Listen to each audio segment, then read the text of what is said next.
Assalamu alaikum wa rahmatullahi wa barakatuh. Welcome to Aagahi with your host, Waritha Zainab.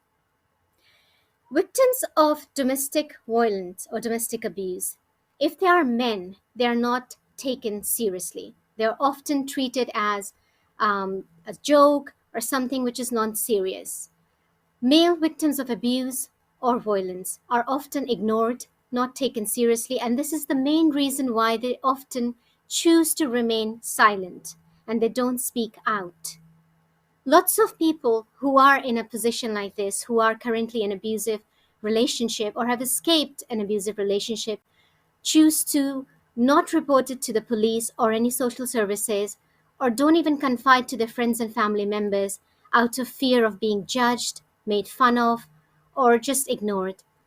It is a serious issue and it affects lots of people around the globe. Statistics are shockingly high, and during the pandemic, we have seen an alarming rate of increase in domestic abuse cases amongst men. People often automatically assume that a man cannot be abused because they are perceived as the stronger sex, as somebody who is well capable of protecting themselves. But unfortunately, sometimes this is not the case. There is emotional manipulation and neglect and many other forms of coercive control that does destroy lives. Today is a very special episode because this is the month of October, and October is associated with Domestic Abuse Awareness Month. We have invited three amazing guests from this organization working actively in the UK to help victims and survivors of domestic abuse. We have three special guests from Break the Silence UK, an organization that is working round the clock to support the survivors and victims. Today with us, we have Lee, who is the CEO, and he is an amazing person who has not only utilized his life experiences to establish an amazing organization like this, but he has also written an amazing book on the subject that is being used across many parts of UK to teach people about coercive control and domestic abuse against men. We also have Josh Monroe on the show, who is also the director of this fantastic organization. Welcome to the show, Josh. Hi, thank you. And we have Amy Peoples, who is also the director of Break the Silence UK, and she is also a criminologist by profession. So, to our esteemed guest, a very warm welcome to Aagahi. Thank you. Hey, thank you very much for having us. An honor. So, Lee, I'll start with you because you are the CEO. If you could tell our audience what inspired you to establish an organization like this. Do you feel there was a need? Was there anything that was lacking in UK when it comes to supporting male victims? Absolutely. There are agencies out there, and there have always been agencies out there to support male victims, but it's very limited. I myself used to work in the area that I live, supporting male victims of abuse. And it was just me for the whole county, which was very, very difficult. I left that role and I went into work in substance misuse, which is another passion of mine. But it became very, very apparent still that there was a lot of domestic abuse going on that was coming to the forefront in that field as well. And people were asking me about it because of my experience. It was only really when we watched the BBC documentary Abused by My Girlfriend that was on, which was the story of Alex Skeel, who was a high profile male victim. That actually got me quite upset and got me thinking, things haven't changed over these years that I've been doing this. What can I do differently? Which led to writing a book, which both Josh and Amy were involved in the process all the way through. With an aim really, if we help one person, that Of was course. an achievement for us. But it was so much bigger, which led to us firstly creating our website and our organization, and we've just gone from strength to strength there in terms of what we do supporting victim survivors, but also what we do to educate professionals and anybody else that's interested in learning more about the field of domestic abuse. Yeah.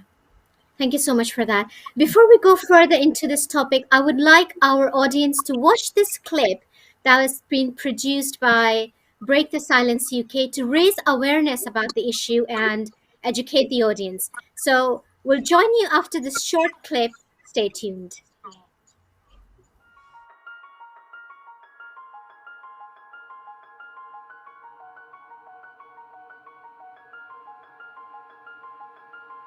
It's estimated that every year over 2.5 million people in the UK from various backgrounds will experience domestic abuse. During the global pandemic that has gripped the world over the last year, call centres providing support saw a dramatic rise in cases of between 80 and 150%. Victims of every type of abuse, trapped within the walls of their homes with no way to escape their abuser. This needs to stop.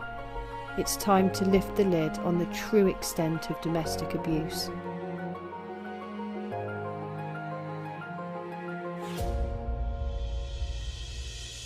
We at Break the Silence UK sing no more. No more will we stand by and watch whilst innocent victims continue to suffer at the hands of their abuser. We at Break the Silence UK offer an inclusive service to all victims and survivors that access our support. We support women, we support men, regardless of gender or sexual orientation. If you are a victim of domestic abuse, we are here for you. Through our one-to-one support. Through our structured programmes. Through our advocacy work and training for professionals. Through helping you in any way that we can. We at Break the Silence UK do care and we will support you. If you need help, access our website at www.breakthesilenceuk.co.uk. Let us help you break your silence.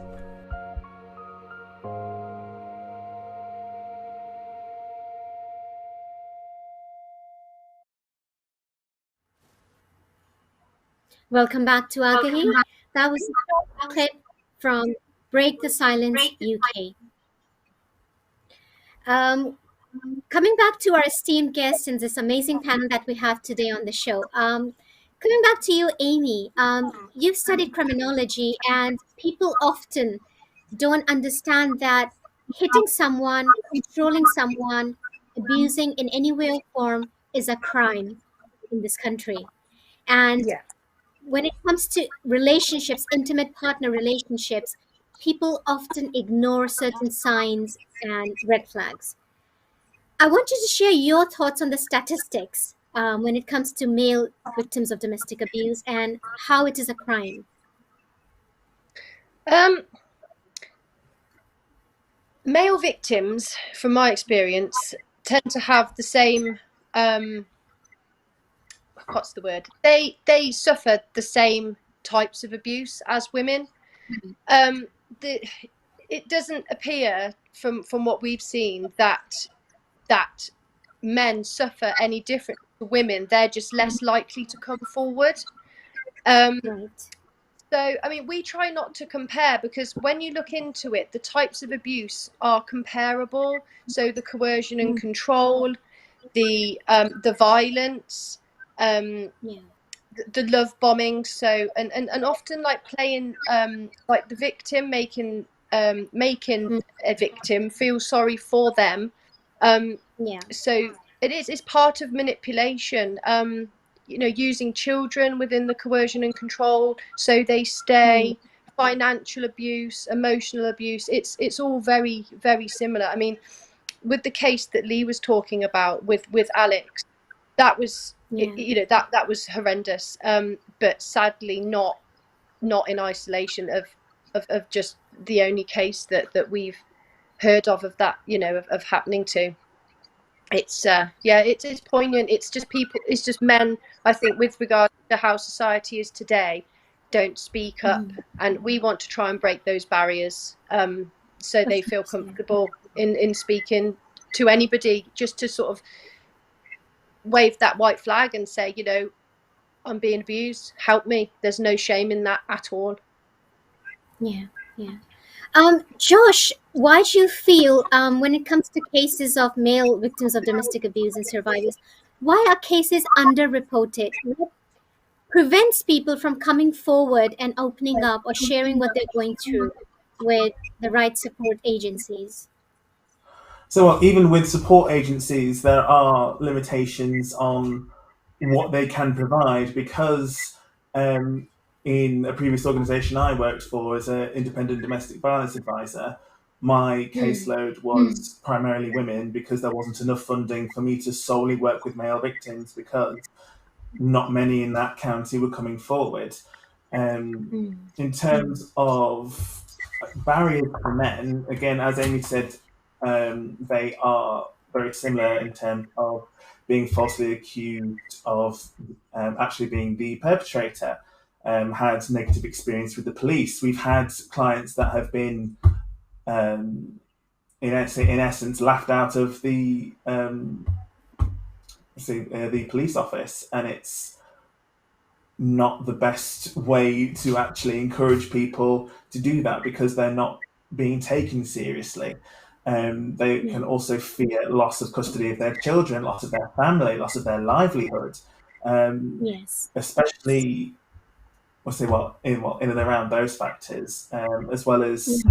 potential homelessness. Because again, the sense of being able to look after yourself and then have Yeah. everyone you know and love turn to you and say, what do you mean she's hitting you? Why is that an issue? When in fact, Hmm. uh, the deep psychological and emotional abuse that can take place, where you are slowly being chipped away at day after day after day, Yeah. doesn't have to be, I say a major physical blowout for that to be incredibly traumatic. I mean, if you have been broken Yes. down over the Hmm. case of 10, 15, 20 years or more in cases I've had Yeah. myself, that person becomes a shell and they are not able to see the light. And for us to be able to help that person, Hmm. so like we have, let's say, our clients in the past, um, gives us great fulfillment, and we want to help anyone and everyone we can. Yeah. Yeah. Amy raised a really important point that there is no difference amongst both the genders or all genders across. Because the way we perceive the issue of domestic abuse is like it only happens to women. Men don't get hit. And maybe that's why a lot of men don't come forward because sometimes the abuse is more psychological, like manipulation and coercive control, and they don't identify it as a problem, and only when escalates and it starts to kind of threaten their well-being, then only they realize that this is an issue. Is this the case, Lee?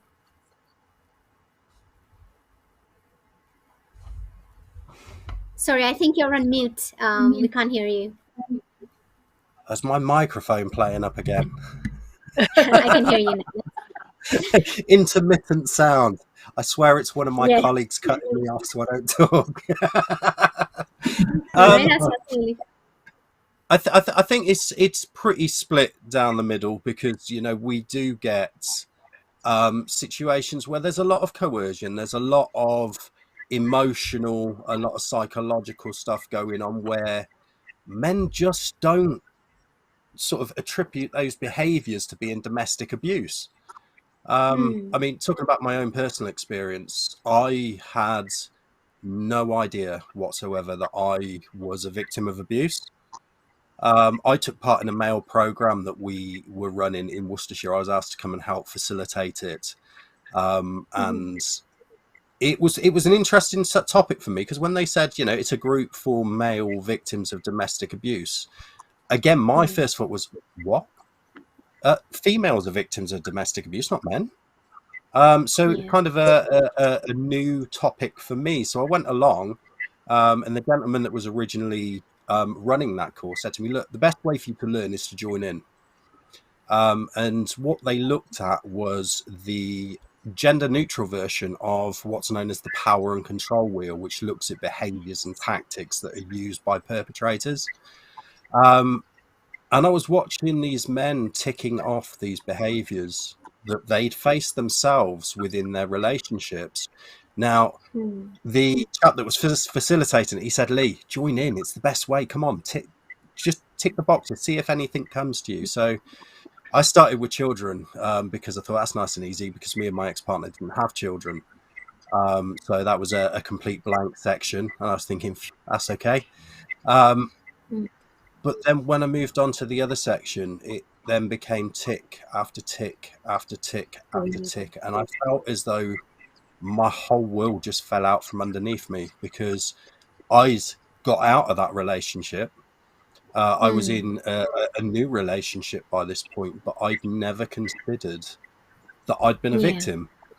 Mm. And also the impact of that relationship on future relationships and the ability to be able to Yes. trust other people, to be able to fully Mm. open up to other people. You know, I do still sometimes find myself quite guarded now, Yeah. purely and simply because of some of those behaviors I face. But I think there is the other side to it that, you know, it is perceived that there's not so much physical abuse when it comes to male victims. But that again is incorrect.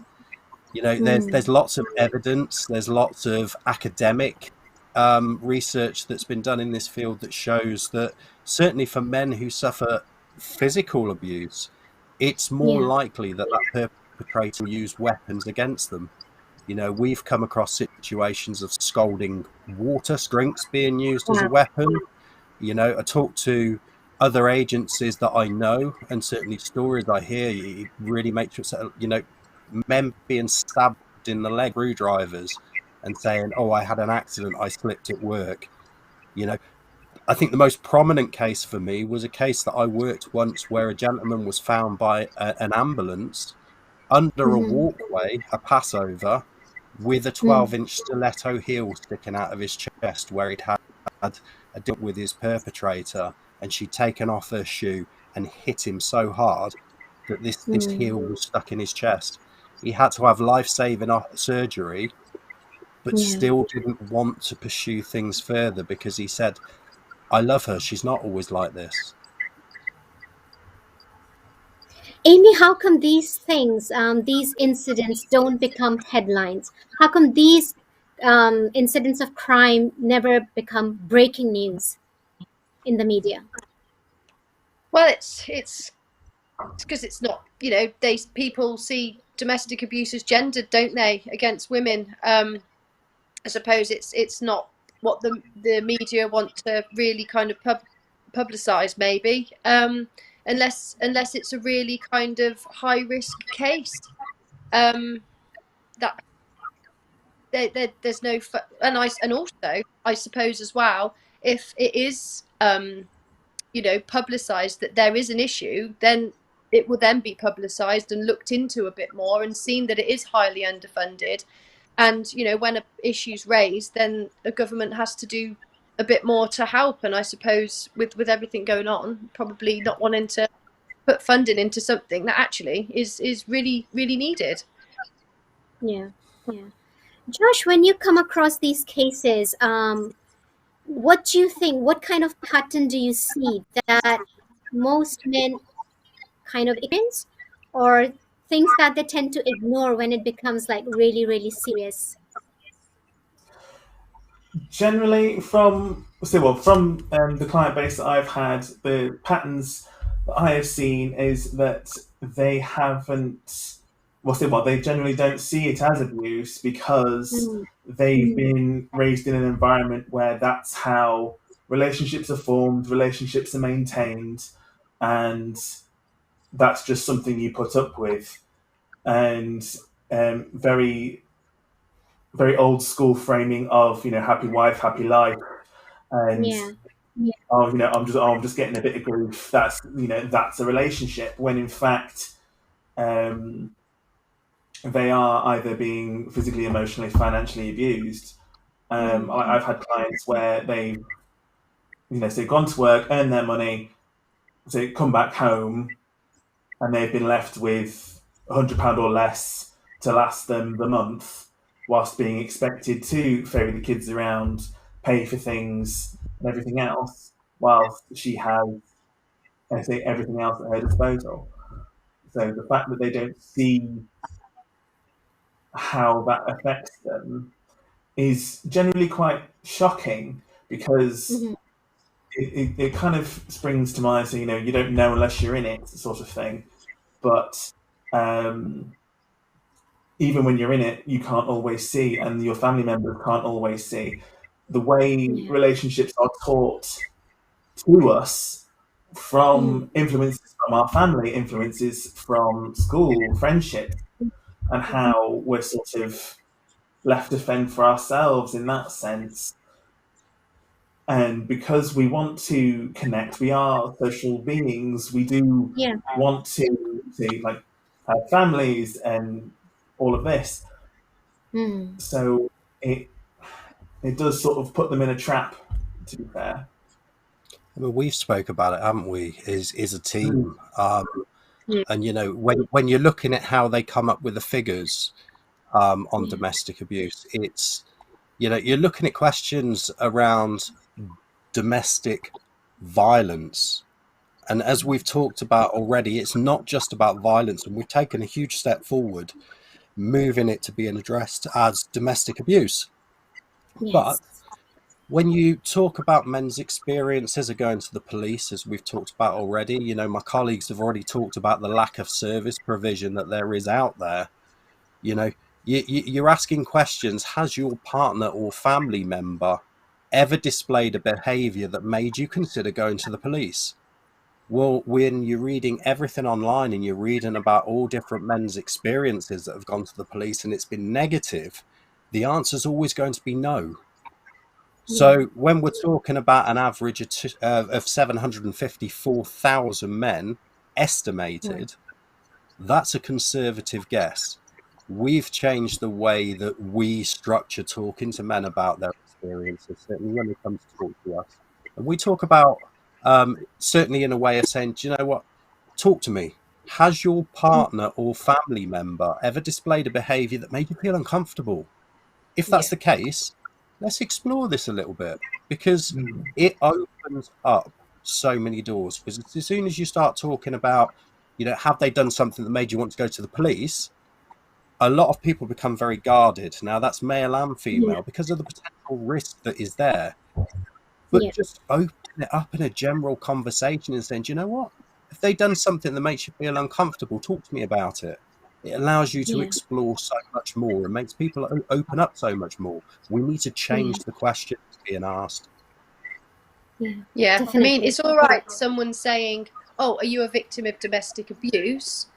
Most people are going to, they're going to turn around and say, no, I'm not, because they're not recognising that the behaviours that are being displayed towards them are abuse, especially if they've grown up with that, that cycle of abuse, especially if they've seen their parent, display those behaviours in a relationship. They're going to see that whole kind of scenarios as normal, and that's the kind of, especially with men, in society, that's where people aren't coming forward and realising that abuse, is abuse, basically. So, when we look at stats, they say 1 out of every 3 are like they experience some form of domestic abuse in their lifetime. Is that true? Is that underreported or overreported? It all depends on where you look. In different places across the globe, we've seen 1 in 3 women, 1 in 4 men, 1 in 3 women, 1 in 6 men. We've also seen down as far as 1 in 2 women, 1 in 3 men. There are some people that would argue that it's very 50-50. There's some organizations that have done some extensive research and said, actually, when you talk to police about this and it's off the record, they will say it's very, very split down the middle. So we believe it's quite underreported. And we will never truly know the true extent. And I think the danger is that when you start looking at stats when they're estimated, this is where you get the message being put out into society. Domestic abuse is a gendered crime. It's not a gender crime. How can anyone say it's gendered when you're looking at an estimated just shy of a million men in the UK alone each year, and that's estimated. How is that a minority victim group? It's not. Yeah. And there's, That is you a know, shocking statistic. it's very shocking. And when you take gender out of it and look at different types of abuse, there are that's where confusion can lie as well. I mean, there's so many theories out there, but when you take gender out of it and look at sort of situational couple violence, intimate terrorist role, you know, the role when someone's basically, you know, giving something back, sort of thing, after years of abuse, you know, there does tend to be statistics then for that. But again, because someone's taken gender out of it, those statistics aren't really readily available for those different types, and that's where there needs to be more research. And then I think that you know the grounds would probably become a lot more even. I just think there's a lot more to it, and because it is such a gendered crime at the moment, the way it's looked at, through sort of prevalence of it isn't actually you know being shown, and so the statistics are never going to in my opinion be accurate until that's done. Yeah. Josh, you mentioned something about homelessness amongst men. And I think this is an area which is pretty much ignored. So, for example, 1 or 2 people out of every 200 in the UK are practically homeless. But nobody tries to find out the reason why they become homeless. And in cases of abuse where intimate partner relationships is coercive control and, any form of abuse, why do you think this is the case? Because there's this stereotype, you may call it, or a stigma or misconception that men are known as the ones who are the providers, or the ones who control the finances. So what makes them reach this stage where they lose control over finances and somebody else is in so much control that they literally kick them out of the house and make them homeless? I It apologize. generally Just one. starts very slowly. I've got banging on my office door, so if just excuse me 1 minute is always the way. Absolutely fine. Josh will answer that meanwhile. Ain't no worries. So yeah, it generally starts very slowly, where they will, start asking for money for groceries or for the children, or to help them because their pay is short this month, and then they're expected to pay for dinners out. They're expected to help family members that are in financial binds on that side. And it gets to a point where they see that they now have basically forfeited their entire monthly wage and are left with breadcrumbs to last them, but they can be brainwashed into seeing that they are providing. I provide the roof over the head. I'm putting food on the table. All these sorts of things. But in terms of homelessness, it can arise when, say, if there are children in the home, the male will tend to remove themselves because they don't want to put their children either in where they're not living in the home, where they are in a refuge, or they're living with family, making it a bit more difficult for them to be seen. Right. So it can make things difficult. I mean, especially since if they are in a service, that would take 4% of men that are generally supported, so like by local agencies. There are 39 organisations, 238 refuge spaces, but only 58 of those are actually dedicated to men, because the rest can accommodate overflow in female refugees. Because again, having worked in that sector as well, it's needed because there aren't any refuge spaces, or there are hardly any for everyone. Everybody is struggling. Everybody needs that provision. But say even with like those 58 dedicated beds, that father could end up. I said, well, I say it's not enough, but they could end up the other side of the country, making it difficult to find work, live off benefits, have access to the children. They can no longer bond with them or take them to school. If they then have to go, say, like via a contact centre, abuse can continue there, as well as if any contact was made online via FaceTime or via Zoom or Skype or any of those sorts of mediums, that can still be controlled by the perpetrator.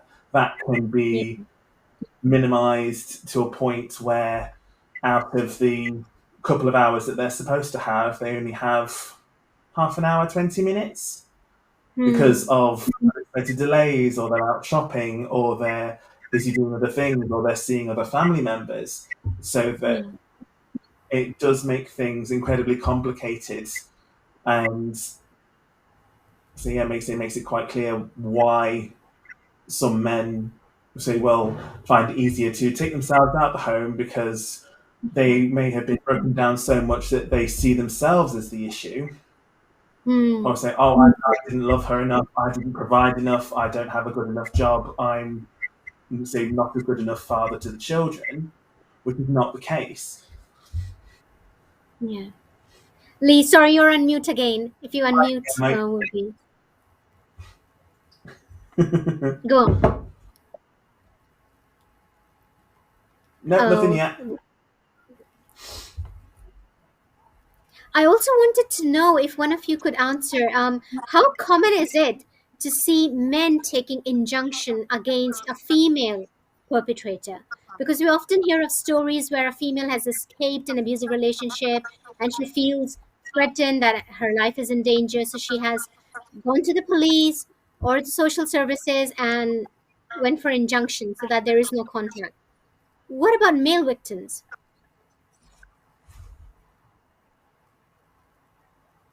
Sorry, Lee, we can't hear you.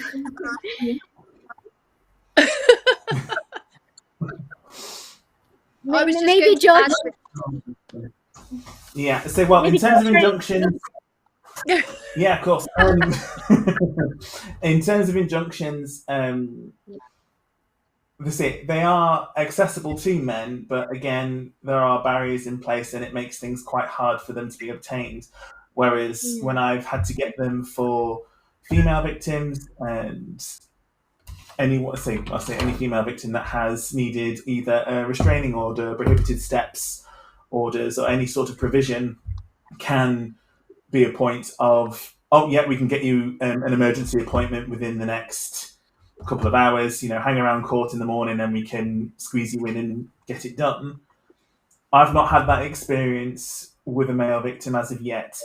Even when I was supporting male victims in in a court setting, even seeing other professionals and whether that be solicitors, magistrates, there's not a lot of grasp on how it can be an issue, and just sort of like think, well, you've removed yourself from the property, there isn't an issue anymore, where in fact it is, because he's still being harassed when he's at work, or when he's being harassed say outside of work, at home with family, or say if he's gone to live with parents or something, just to make ends meet so he can still stay close enough to see the children.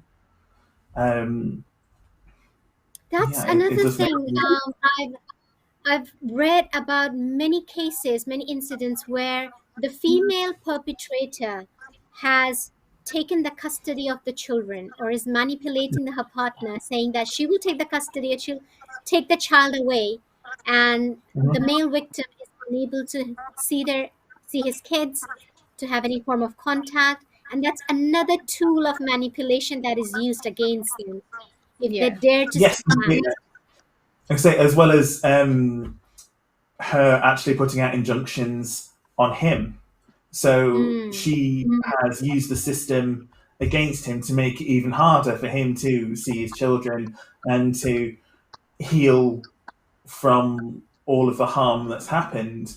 And it's just sort of prolonging say, the abuse through the system. Yeah. How common is psychological control, psychological manipulation? Because we know that there are different forms and different types of abuse that exists. And we see patterns of certain types of abuse more prevalent amongst female victims. But what about male victims of abuse? What are they subjected to frequently? Is it sexual, financial, psychological, or physical? Sorry, Lee, I think maybe you've turned off your mic. Oh No, no. we still. Do you want to No, log out so- and log back in? Do you think that would help? Yeah, let's do that. Okay. Amy, would you like to answer that meanwhile? Yeah, what was the question again? Sorry. I just wanted to know, there are different types of abuse. There's physical, psychological, sexual, financial, spiritual.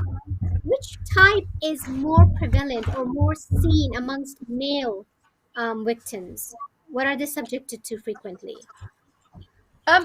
All of it, to be fair. Like I said before, the similarities between men and women as victims are second to none, really. They're very, very, very similar. So the coercion and control would be the same as for a woman. Kids are used. Maybe mental illness would be used. Money, emotional abuse. There can be sort of put downs with in relation to like personal sort of put downs in relation to personal kind of areas. Just different just different ways of trying to just make that person feel inadequate and small and that they mean nothing. It happens with women, it happens with men. It's just the same across the board. It's quite scary, actually, how similar it is with regards to like with violence bullying. as well. Yeah. Bullying, Yeah, see it as well, especially in older relationships as well, in terms of if, say, any partner is disabled or infirm or is in need of medication, whether that be for a physical ailment or even things like Alzheimer's, mental health issues. All of these things can be made to make that person feel like a burden, completely useless, and being degraded by, in such a way by someone that you love and that you hold dear can really deteriorate a person. Especially as they're meant to be there as perhaps named as their carer, which then puts that victim in an even more vulnerable position. It's quite scary when you actually look at the kind of facts of it all. It's very scary. Yeah. I'm hoping my microphone is back working now. It's working perfectly. Brilliant. Brilliant. I mean, when you're looking at it, it's, there's a lot of similarities in, as my colleagues have said, in some of the behaviours, but, just to throw a few out there that seem to be quite common, certainly looking at financial and economic abuse, we've seen male victims being harassed by their perpetrator whilst they're at work. And certainly, as we've already sort of alluded to, once their money comes in, it goes into the household, and then they aren't allowed any money of their own. So, they're going to work, they're providing, but this is a live calling show, and I encourage people to call in if they have any questions or if they want to share their experiences, because it's really difficult for a man to talk about experiences like these. But you've been very brave. You've written a big book about your experiences, and it's benefiting so many people. Yeah, it's a bit of a mix. Some of the experiences there are my own. Some of them are clients that we've worked with, sort of sharing everybody's experiences with their permission.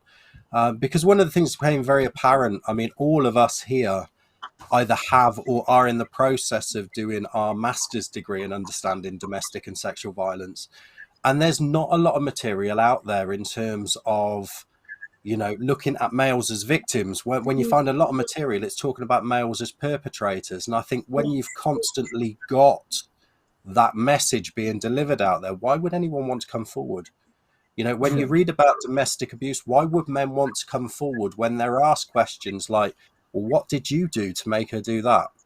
You know, Exactly. Yeah. it's victim blaming on a whole nother level. It's very much saying, well, hang on a minute. What do you mean you're a victim of domestic abuse? But the problem we've got is until people stand up, talk about their stories, and actually start asking for help, this situation's not going to change. A lot of people have spoke to me and my colleagues about the subject of toxic masculinity being a reason behind perpetration of domestic abuse, certainly in terms of male perpetrators. But that toxic masculinity, in a way, can also be looked at as a reason for why men don't speak out. Certainly Yeah. some of the beliefs in society around what men are supposed to be, certainly around some of the things that, you know, we've had men tell us that their perpetrators have said to them, you know, things along the lines of, if you were a real man, you wouldn't put up with this lifestyle. If you were a real man, you'd be able to provide for your family better. You know, when you've got that constant type of manipulation and putting you down going on, you start to question yourself. You start to believe some of the things that are said, because So there's a lot that of gaslighting going on as well. absolutely, gaslighting is massive. We talk to men that start to question their mental health. Now, I myself have been subjected to that. Certainly, one of the things that I've talked about in the book is a story of when a gentleman was coming home from work and putting his keys in a bowl because he was quite forgetful, and he would lose his keys. That was me. And what was happening is I was going to go out and go into the bowl and the keys weren't there. So I was then retracing my steps around the house, trying to find them, going back, and then the keys were there in the bowl. And it was like, I swear they weren't there.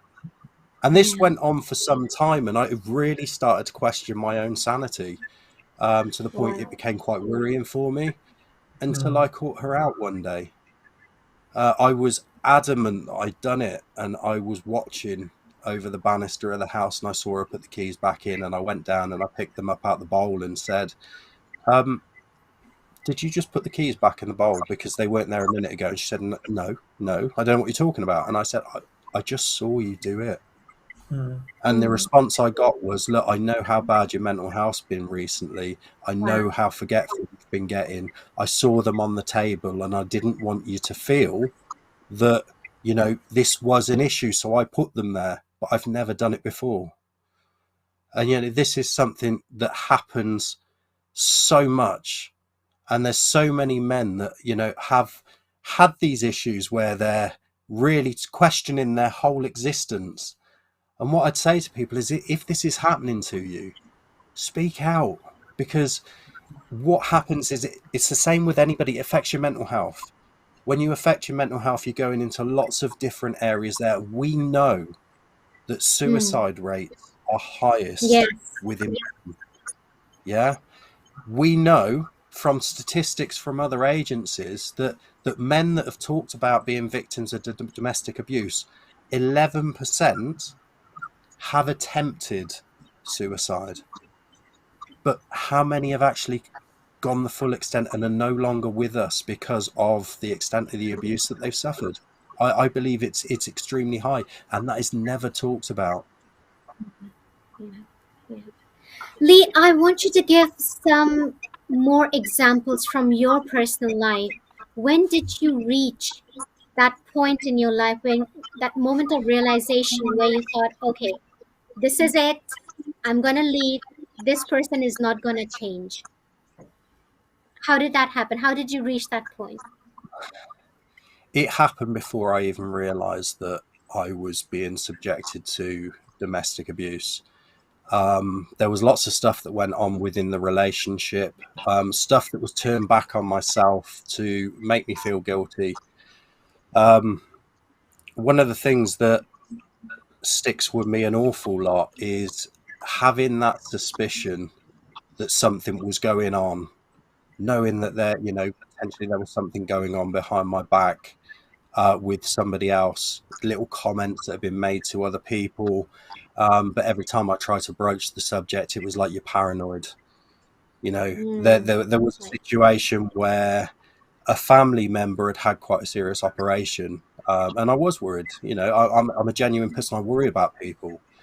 And my ex-partner was asleep on the sofa. She did have some issues with alcohol, and her phone kept going off. And my concern was that, I hope something hasn't happened to this family member. So because it kept Yeah. going off, I tried to wake her, couldn't wake her, so I checked the phone because I needed to know whether it was something that had happened. And what I was confronted with was a whole stream of explicit text messages that had been passed between her and her ex-boss, who I'd heard lots of rumours about, something going on between them. By this point, obviously, things were a little bit too late because I'd already been put in a position where I had taken on a lot of financial burden from the household, in terms of her running up debts and me reconsolidating into my name. And when the conversation came about that all this stuff was coming to light, it all turned on me. And how dare you look at my phone? How dare you invade my privacy? Which I then started blaming myself for. But, you know, I checked because I was concerned about a family member. You know, how dare you put me in this position? It's your fault. You lead me to drink with your behavior. And Projecting everything on you. Projecting everything on um, you. you know what? And the saddest thing is, like so many men, I accepted it. And, you know, I took this as being my fault. And it's only later on down the line when somebody actually explained to me, this is what domestic abuse is. Sorry, I'm getting a little bit emotional talking about this. That's okay. That And thank I you so much really for sharing realised. this, Lee. If you could just show your book if it's nearby, so that if any person watching this program right now is interested to learn more, then they know exactly what book to go for and where to get it from. Because We've our we've aim is to spread awareness. Yeah, we've only got the original version to show at the moment, which is this book here. This was originally on Amazon. Now, it's not on Amazon at the moment because we have just last year secured a publishing deal with a major UK publisher who has publishing houses right around the globe. So they have 4 different publishing houses. It is being released into mainstream bookstores and onto Amazon on the 30th of November. So literally in a month's time, it's going to be back out there in the new format, all updated. We look at all the different types of abuse. We look at help that should be available in terms of laws. We give guidance on, you know, being able to access children and the court process there, as well as looking at things like disabilities and how they're used. There's literally something for everybody. We've had victim survivors, we've had professionals, we've had family members all coming out and saying, this has helped. There are organisations that are using this as sort of a blueprint model for the support that they're giving men as well. So, you know, as I said before, if it helps just one person, Yeah, it's of amazing. course. Yeah. But we Yes. just hope, Our job and is this is done. the biggest hope is that when someone reads this, if someone thinks, do you know what, there are behaviors in my relationship that just don't feel right to me, I feel uncomfortable with the way they treat me, that maybe they'll give this a read. Maybe they'll look at it, they'll look at the behaviors and the experiences suffered by other men and realize, do you know what? And I say this to men because we're talking about men, but this goes to any victim of domestic abuse. You are not alone.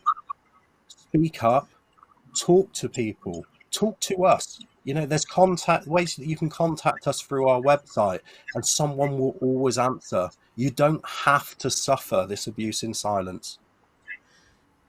Thank you so much for that. Any final message from you, Amy, before we end this show? Similar to Lee, you know, any victim, you're not alone. You know, we're 3 very experienced personally and academically. We've all worked within the sector. Confidentiality is paramount. anytime, just drop the line, and we're happy to help anybody. Exactly. Domestic abuse is a human issue as well. Saying nor does it discriminate no matter your race, gender, religion, age, or class. We're all here to help. We want to help. And if we can, we will. Thank you so much. And for Thank you all for having the me. people who are, it was an absolute honor. And all the people who are watching right now, if you have any questions that you would like to ask Josh, Lee, or Amy personally, privately, you can visit their website, breakthesilenceuk.co.uk. Am I right? Yes, that's it. And you can contact them. And Lee's book is also available out there if you would like to have a read, because often we don't understand that we are in an abusive relationship until we see someone else in a similar situation and suffering the same way that we are, and then only we realize, okay, this is wrong. And our guests gave some brilliant examples today of what being in an intimate partner abusive relationship looks like. Amy mentioned about coercive control, manipulation. Lee gave examples as well. The forms of abuse, for example, financial, psychological, sexual, spiritual, even. So, if you are currently a victim, do not feel ashamed. Don't blame yourself. Seek help. Help is out there. You can reach out to Break the Silence UK. You can call our studio number, and we'll pass on the contact details of our amazing guest today. Once again, thank you so much, Josh, Lee, and Thank you Amy, very much. for taking the time. Thank Thank you. you. Thank you very Thank you. much. Bye. Bye-bye. That she And had to no all our money, viewers, and she had 3 children. so before we end the show, I just wanted to say that look after yourself, especially your mental health. And next Saturday, we'll see you again with another amazing guest and a topic related to your well-being and mental health. Till then, take care. Assalamu alaikum wa rahmatullahi.